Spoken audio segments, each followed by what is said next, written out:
Time to clean the lint filter. Oh crap, it's broken. I just bought this thing in 1977. Hello, David here, and the project for today is either repairing or replacing the lint filter on the Sears Kenmore Electric Dryer. Gas dryers are the same. Kenmore dryers are made by Whirlpool, so the Whirlpool and Kenmore parts are the same. This is a model 110-767-74100, which was probably discontinued 30 years ago. Let's get the rest of this out of there. Let's see what's going on. I'm seeing a lot of these replacement lint screens on eBay for anywhere between $22 and $30. They average about $25, shipping included. And they're given a dimension of 7 inches by 21 inches. This is about 7 1/4 inches wide. And I don't know where they're getting their end measurement, but that's about 22 inches. And I don't know where they're ending up with their measurements. Also, their stock numbers don't match. This one's got a number on here of 348846, 348847, 348848, 348849.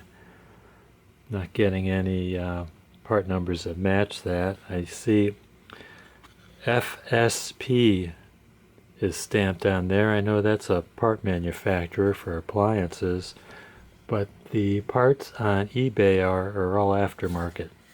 I don't know where they're made. Then I thought, well, maybe I could fix this thing. If you look in here, it has a clasp that catches.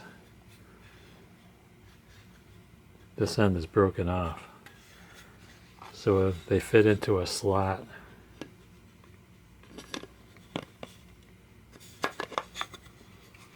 So I was thinking, why don't I just drive a screw through here into here? And I thought there's got to be a good way of doing it. If I catch it too low, it's going to rock down like that. If I catch it too high, it's going to want to rock out a position. So I pretty much have to be in the middle. And then I thought it best, instead of drilling through this part, I'll drill right adjacent to this and drill through here. So I marked what I think to be center, up and down, and then from the edge to here should be right alongside of this. And I got a bunch of screws and nuts from my collection of discarded screws and nuts. Hopefully these will work. And another idea I thought was perhaps I should put a spacer in here so I don't have too much pressure bending on these interior parts, this black part and this white part. So that's my thoughts. Got a drill bit which ought to match the shank on this screw. Let's test it. I got a wood block under here so I don't drill into the table. I don't know why, but my wife always gets angry at me for drilling holes in the dining room table. I always patch them up with wood putty when I'm done.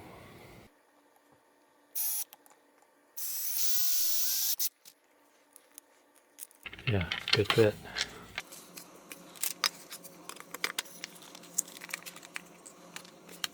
Be careful you don't drill into your hand.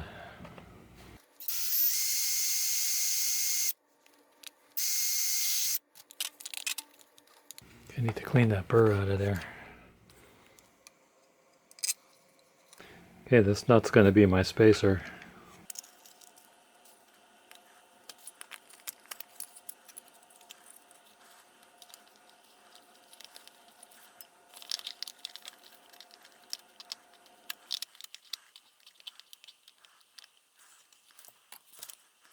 Spacer looks to be the right difference, but do you see something wrong here?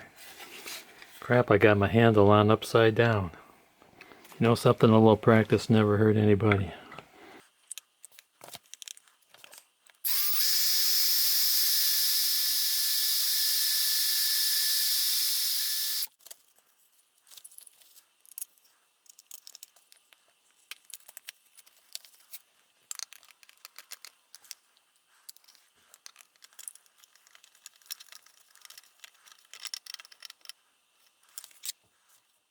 I see one little problem. My spacer's a little too thick. You see how this white part? There's a little bit of space in there, and there's no space there. I think it's going to be crooked. I'm going to try it either without a spacer or with a thinner washer. Okay, I got a smaller washer in there, right there. Let's put a little semi-permanent thread locker on there.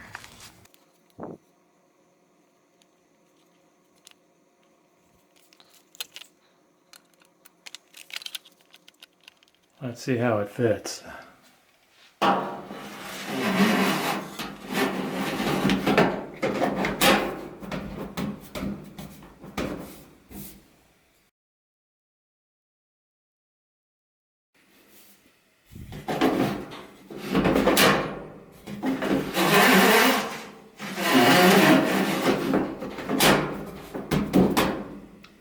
Hey, not bad.